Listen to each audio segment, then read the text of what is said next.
What's up, YouTube? Tyler from Mickey Bros here with Danny McDonald, who got 5th place at the Brooklyn Regional, where it was hosted by Bulletproof. He was playing Turbo Majespecter. Turbo Majespecter. So here's Danny with the deck profile and to go over some things that were really good in the day. So most people that play Majespecters just play it with the clowns or as like just a pure version. The pure version is very slow, and the clown version is honestly it's really good also, but I just want to play something differently. So I played a incredibly fast version that played 3 Royal Magical Libraries and 3 of this card, Magical Abductor. Everybody knows what Library does, but absolutely nobody knows what this card did. All day, every single opponent I played read it. If it's in the Pendulum scale, every time I activate a spell card, I put a counter on it. It has no counter limit. I remove 3, and I can search for any Pendulum monster once per turn. So it combos really well because it lets me search out Draco Slayer, which the other decks have problems getting to. And then I can use Draco Slayer to pop it and search another copy of it and just keep comboing off. The library, honestly, I did not summon it once all day. I drew it against Tellarknights and he had 4 back row, and I wasn't trying to just lose the game for summoning it. So it was still pretty good. I'd still probably play it, but the deck completely worked without me relying on it as well, unlike how Ignites usually rely on it. Then I played for the Majespecters. I played 3 Fox. I played 2 Cats, which were amazing all day. It was the last minute addition. I cut MSTs from the main deck for it and didn't regret it at all. I played 2 of the Unicorn, which most people don't play except for the pure slower version. But it was really good all day. I just bounced Construct. I bounced like every monster you could think of, like forcing them to trigger their Cosmo effects when they don't want to and into the counter trap. And then I played 3 Raccoons, which obviously everybody knows is a really great card. So it's the Stratos, searches for any Majespecter monster, including itself, whenever he's normal or special summoned, but once per turn. Then that was it for the Majespecters. I didn't play Crow. I don't like that card. I don't like the spells, really. Then I played 2 Archfiend Eccentrics, which aren't really necessary in the deck. I just played them because it's a 7 scale, and it lets me summon the Unicorn with the Pendulum summoning. And I don't know if people know, I didn't really mention it, but Unicorn, what he does is I bounce a Pendulum monster that I control and any monster my opponent controls once per turn during either player's turn. Players. So it just causes me to be able to just gain advantage and keep Pendulum summoning them back while interrupting all of your plays. Then I played 3 of probably one of the best cards in the deck, Luster, the Pendulum Draco Slayer. He lets you do almost everything in the deck. Extend your plays, make Ignister to blow away cards that are problems. It's also a tuner. Yes. So then for spell cards, I played a lot of them. I think there was 19 monsters, 17 spells, and 4 traps. I played 3 Upstart Goblins, 3 Terraforming, and 3 Chicken Game to try to accelerate my play as much as possible, putting counters on Royal Magical Library and Magical Abductor, causing me to be able to search and add cards to my hand as fast as I can to try to get as many combo pieces as I can and set up unbreakable boards, essentially. And then I played 3 Wavering Eyes, which is honestly, if your deck is not playing this card, it probably is not good enough, I'm not going to lie.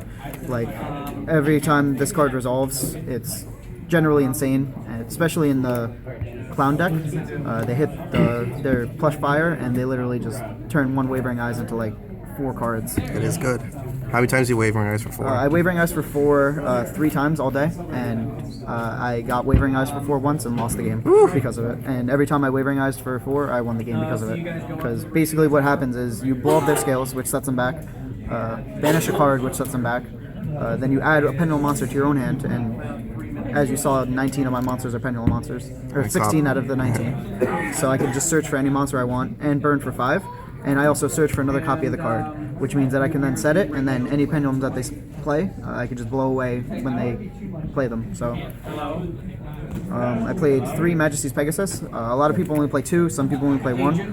This card was just insanely good all day because it lets me trigger the cat effect, which when the cat is summoned, that's in this pile. When the cat's summoned, I activate it, and as long as I activate and meet the trigger, at the end phase of the turn, I add any Majespecter card to my hand. So I can trigger this, and then use Majesty's Pegasus to tag him out into another Majespecter and trigger the effect of that, and it just causes me to just keep gaining advantage while my opponent can't do anything, because none of the Majespecter monsters can be targeted or destroyed by my opponent's card effects. That's it for the spells, and then for the trap lineup, I played 3 Tempest, which is the counter trap that tributes a wind spellcaster to negate a summon or monster effect, and 1 Tornado, which lets me tribute one of my wind spellcasters to banish a monster.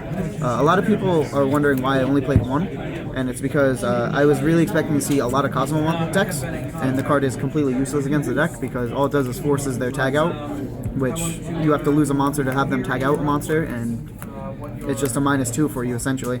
But this card, you just hold it for when they tag out with Farm Girl or any of the monsters, and then they're just stuck with ships in their hand eventually, and they lose the game. So that was it for the main deck. For the side deck, I played this card, and a lot of people are wondering what it was, and a lot of people are agreeing with me. Mystical Fairy Alfuria. I don't think anybody's ever paid any notice to this card. It's a wind spellcaster, which is why it's good, because it triggers my traps and triggers my traps and my Majesty's Pegasus, so I can just tribute her off. But she also reveals a wind monster in my hand, and my opponent cannot. Me and my opponent can both not XYZ summon monsters that have a different level than the wind monster revealed until their next end phase. So I can put them under essentially a soft lock, and then combo off into other cards or set up with more negation and tribute it off. It's pretty good. You usually don't have to normal summon it because you're a pendulum deck, so you could just pendulum summon it from your hand. Must be nice. I did not really play against any XYZ based decks. I played against 1 Tellarknights. I sided in, but I didn't draw it. But in theory, the card doesn't seem like it has a real problem with it. I sided 3 Retaliating Seas because Necros and Shaddoll's were here for the thing, for this event. I probably would not side it again, just because I don't think those decks are going to be that big, but you never know. They might just still pick up. The Fluffle deck too this could help hurt that deck. I don't really know what it does, but I heard it's getting pretty popular. I sided also 3 Shadow Imprisoning Mirror for Burning Abyss and Shaddoll's as well. I sided it in against Shaddoll's, but I didn't play any of those decks really. I played a lot of Quill Fort. I played 2 Quill Fort, a lot of rogue decks. Like I played Yosenju, I played 1 Shaddall, I played 1 Heroes, played 1 Tellarknight, and 2 Cosmo. And I think that's all of them. I think that was 8. Something like that. Yeah, that was 8. Then I sided 3 Imperial Iron Wall, because this card is the way to just beat Cosmo. If I can get this on board with the counter trap or stuff like that, then it's really hard for them to just out it. Or also I can summon Totem Bird, which a lot of people don't know what that card does either. It's 2 level 3 wind monsters. I detach 2 to negate a spell or trap card. So that's how I won my last match. Was I just set it and made a Totem Bird with back row, and he just couldn't swing over it. I sided a Solemn Warning, just because it's really fun. It's pretty good against pendulum decks. Because obviously if you hit the pendulum summon, it negates them all and sends them to the graveyard. I sided the 2 MSTs that I took out of my main deck, and I played 1 Regeki. My extra deck was really messed up. I didn't play Exciton because you don't really need it, and there was 1 day left of the format.